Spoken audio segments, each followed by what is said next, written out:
Thanks for checking out this video. Don't forget, like and subscribe. This is Brody King.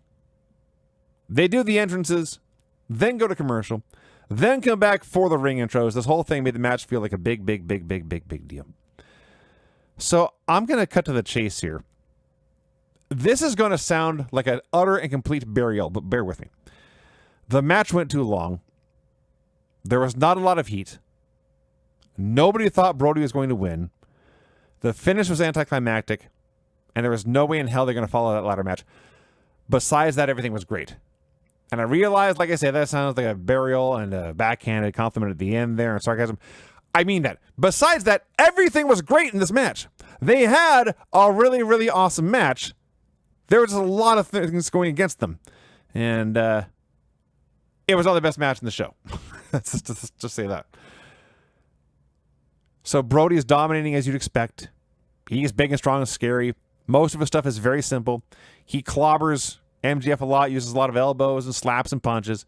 A lot of power moves, body slams, takedowns, backdrops, that kind of thing. Max is constantly reeling and dodging for cover. Finally, he dodges the cannonball. Brody goes ass over tea kettle, once again, into the corner. Comes up selling his knee. So Max targets the knee, works it over for a while. They're back in Australia, or they're in Australia, so he brings back the kangaroo kick, which everyone hated, but he hit it anyway, did a kip up and flipped them all off. They all hated him. He did elbow suicida. He keeps going for a knee bar in the ring, but Brody gets the ropes. We come back. Brody's making a comeback. He hits a dive, but is still setting his leg and slow to return to the ring. His comeback is still just lurching around and clobbering, hitting a backdrop. He's not the fastest guy in the ring, nor should he be anyway. Now he's on one leg, so he's even slower than usual. Max dodges the cannonball again, but this time Brody puts in the brakes, does not go ass over tea kettle. He gets the sleeper for the first time, but Max bites his way free. Brody follows him outside, hits the crossbody in the barricade. They get back to the ring. Max gets a sleeper. Brody's carrying him around, but his knee gives out. Bandito hits ringside. So Max gets a sleeper. Brody's knees go out. Brody's knee gives out. They're down on the mat. It is, frankly, whether by design or accident, very reminiscent of the way Gunther defeated John Cena. Bandito runs down to ringside, slaps the apron, and demands his tag team partner, Brody King, never give up. And it works. He gives his man a pep talk. The referee goes to drop Brody's big, beefy arm 3 times. It does not drop the 3rd time. Brody fights back, takes a big, giant back bump onto Max, and finally escapes that sleeper. They go back and forth a bit.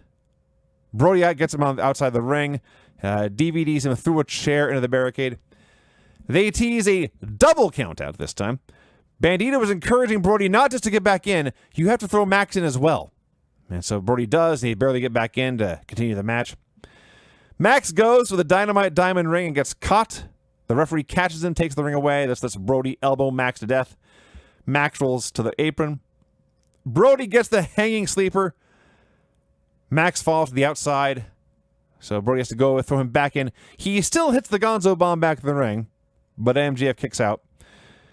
They go to the apron. Max is tearing off the knee brace on Brody King. He's biting Brody's knee. So Brody tries the Gonzo bomb in the apron. The move he just hit in the ring, but his knee gives out. The knee has been bothering him for most of the match now. Max hits a tombstone on the apron. I'm making finger quotes for those of you who don't have the benefit of video. He really just hit a odd-looking power slam on the apron. And then he pulls out of the ropes, hits a heat seeker, and wins. So yes, the ending felt very flat. Really, it peaked. Probably actually that first Gonzo bomb for a near fall. And the last 2 minutes were just kind of there. And the finish especially because Brody's knee gives out. Max takes his time, hits a tombstone that doesn't look very good, takes his time to hit the heat seeker, then has to drag him out of the ropes into the middle of the ring to make the cover. So the drama was kind of killed with all that. So, like I said, there was a lot working against them here. It was not the best match either guy ever had. It was a very good TV main event match. It was lost in the shadow of the ladder match with Fletcher and Briscoe. But like I said, I liked it. I enjoyed it. It was a good match, capping off a very good show. That felt like it felt way more important than the typical TV show. It felt way more important than typical Dynamite. And miles and miles and miles more important than the typical Collision, which is usually a pleasant but useless TV show. So your main event for Revolution in March is MJF defending against Hangman Page. Hangman comes out to confront MJF. He signs his contract for this title match he has earned. He fakes a punch, and Max flinches and drops to the mat. And that's that. There you go. That was Grand Slam Australia 2026. A very good show. And the ladder match in particular with Fletcher and Mark Briscoe is must-see stuff. Have you grabbed your F4WOnline.com shirt yet? Well, we got a bunch of them. They're up in the store right now. F4WOnline.com/shirts. You can grab your -5 stars shirt, your Dave Meltzer Wrestling Observer shirts, even the brand new After Dark Radio shirt. You love Granny? We have Granny's Gang shirts. Have you ever won a shoot battle royal?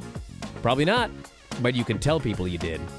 So check out the store. All of these great shirts and more. It's through Pro Wrestling Tees. F4WOnline.com/shirts.